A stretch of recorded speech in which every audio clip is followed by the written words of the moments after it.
नमस्कार दोस्तों। आज जो आप सुनेंगे शायद ही किसी ने आपको बताया हो। आप कभी ना कभी मुंबई गए होंगे।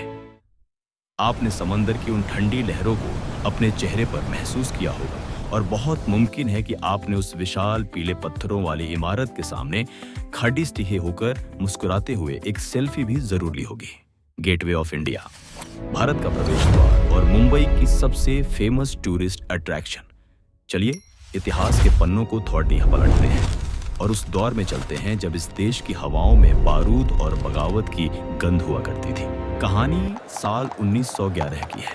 भारत पर अंग्रेजों का पूरा कब्जा था। बॉम्बे, जिसे आज हम मुंबई कहते हैं, उस समय ब्रिटिश राज का सबसे बड़ा फाइनेंशियल कैपिटल और ट्रेडिंग हब हुआ करता था। समंदर के रास्ते उनका सारा इंपोर्ट और एक्सपोर्ट यहीं से होता था। जरा इमेजिन कीजिए साल 1911 का बॉम्बे।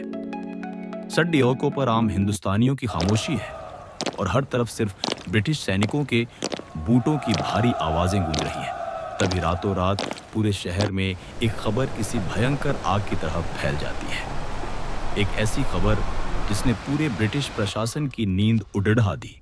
खबर ये थी कि आधी दुनिया पर हुकूमत करने वाले किंग जॉर्ज पंचम और उनकी पत्नी क्वीन मैरी पहली बार हिंदुस्तान की सरजमी पर कदम रखने वाले हैं। पूरे ब्रिटिश प्रशासन में खलबली मच गई। राजा आ रहे हैं तो उनके स्वागत के लिए कुछ ऐसा बनना चाहिए जो दुनिया ने पहले कभी न देखा हो। कुछ ऐसा जो इस बात का शोकेस हो कि ब्रिटिश अंपायर कितना महान है। अब सवाल यह उठता है कि अंग्रेजों ने गेटवे ऑफ इंडिया को मुंबई में ही क्यों बनवाया, जबकि उनके पास तो कोलकाता और चेन्नई जैसे और भी बड़ी एंट्री पॉइंट्स थे। तो फिर मुंबई ही क्यों?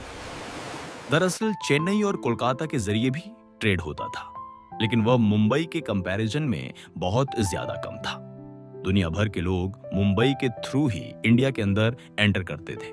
इसीलिए किंग जॉर्ज और ब्रिटिश हुकूमत ने डिसाइड किया कि मुंबई में समंदर के किनारे एक ऐसी विशाल इमारत बनवाई जाए जिससे समंदर के रास्ते इंडिया आने वाले लोगों को दूर से ही इंडिया में ब्रिटिश एम्पायर की पावर और उनके डोमिनेंस की एक खौफनाक झलक दिखे। एक ऐसा दरवाजा जो चीख चीख कर भारत आने वालों से कहे कि हम तुम्हारे आका हैं और तुम हमारे गुलाम। लेकिन यहाँ एक बहुत बड़ा कैच है। 1911 में जब किंग जॉर्ज और क्वीन मैरी अपोलो बंदर पर उतरे तो क्या आप जानते हैं उन्होंने क्या देखा? उन्होंने कोई गेटवे ऑफ इंडिया नहीं देखा था। जी हाँ, आप बिल्कुल सही सुन रहे हैं। उन्होंने सिर्फ एक कार्डबोर्ड का गत्ते का बना हुआ एक नकली मॉडल देखा था, क्योंकि तब तक तो असली इमारत का कंस्ट्रक्शन शुरू भी नहीं हुआ था। 1915 में आर्किटेक्ट जॉर्ज विटेट के डिजाइन को मंजूरी मिली और असली काम शुरू हुआ। अपोलो बंदर की जमीन को समंदर से वापस लेने का काम शुरू हुआ। सोचिए, उफनते समंदर को पीछे किया। इसके लिए लाखों टन पत्थर और मिट्टी डाली गई। और यह काम किसने किया? हमारे ही देश के गरीब और बेबस मजदूरों ने। दिन रात चिलचिलाती धूप में बिना किसी सेफ्टी के। इसी बीच वर्ल्ड वॉर 1 शुरू हो गया। पूरी दुनिया में हाहाकार मच गया। कंस्ट्रक्शन कई बार रुका, पैसों की भारी कमी होने लगी, लेकिन अंग्रेजों की जिद थी कि यह बनकर रहेगा। और अब आता है वो सच जो शायद आपको अंदर तक हिलाकर रख देगा।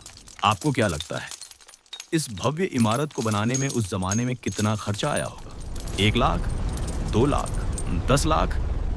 असल में इसका बजट 21 लाख रुपए तक पहुंच गया था। और क्या आप जानते हैं कि यह पैसा किसने दिया? क्या यह पैसा ब्रिटिश सरकार ने लंदन से भेजा था? बिल्कुल नहीं। यह पूरा का पूरा पैसा भारत सरकार यानी यहाँ की आम जनता के खून पसीने की कमाई से टैक्स के रूप में वसूला गया था। हमारे ही देश के लोगों का पैसा, हमारी ही जमीन, और वो भी किस लिए? एक विदेशी राजा की झूठी शान और शौकत दिखाने के लिए। 21 लाख रुपए उस वक्त एक इतनी बड़ी रकम थी जिससे पूरे देश में हजारों स्कूल और अस्पताल बन सकते थे, गरीबों का पेट भर सकता था। लेकिन उन्होंने पत्थर का एक दरवाजा बनाया। और क्या आप उस सबसे बड़ी विडंबना को जानते हैं? जिस राजा के स्वागत के लिए हमारे देश का 21 लाख रुपया पानी की तरह बहा दिया गया। वो राजा अपनी पूरी जिंदगी में कभी लौटकर उस असली इमारत को देखने भारत आया ही नहीं। 1924 में जाकर इसका कंस्ट्रक्शन पूरी तरह से कंप्लीट हुआ और इसको आधिकारिक तौर पर नाम दिया गया, गेटवे ऑफ इंडिया। इसके बाद से ब्रिटिश आर्मी और उनके बड़े बड़े अधिकारी इसी रास्ते से सीना तानकर भारत में एंटर करते थे। जब भी कोई नया ऑफिसर आता तो इसी गेटवे पर उसका भव्य स्वागत होता था। वो लाल कालीन पर चलते थे और हमारे लोग दूर बाहर खेडी डीडीए होकर सिर्फ तमाशा देखते थे। ये इमारत भारत में ब्रिटिश राज की प्राइमरी एंट्रेंस बन गई थी। वक्त का पहिया घुमा, 1947 का साल आ गया, भारत आजाद हुआ। 200 सालों का लंबा संघर्ष, लाखों कुर्बानियां, जलियांवाला बाग का खून, भगत सिंह की फांसी और एक अंतहीन लड़ाई के बाद आखिरकार भारत के लोगों ने वो हासिल कर लिया जो हमेशा से उनका था, अपनी आजादी।